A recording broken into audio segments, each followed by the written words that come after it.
সেটা পূর্ণাঙ্গ না অপূর্ণাঙ্গ? কথা মনে হয় বুঝতে পারতেছেন আপনারা? তো উনি কি খেয়ে আর কি পড়ে তো শিক্ষিত হয়েছে আল্লাহ।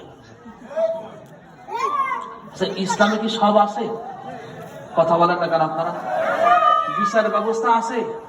আছে।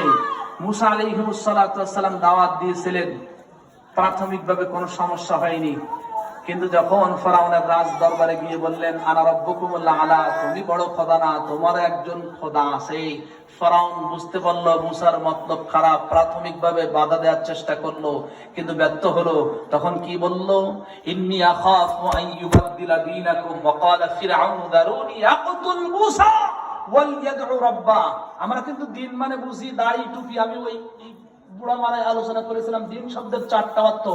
দিন মানে প্রতিদান দিবস, দিন মানে আনুগত্য, দিন মানে আনুগত্যের পদ্ধতি, দিন মানে রাষ্ট্রীয় নিয়ম নীতি। 40 নম্বর সূরা, সূরা আল মুমিন, যার অপর নাম হচ্ছে সূরা আল গাফির, এর 26 নম্বর আয়াত আল্লাহ বলেন দিন মানে হচ্ছে রাষ্ট্রের নিয়ম নীতি সিস্টেম।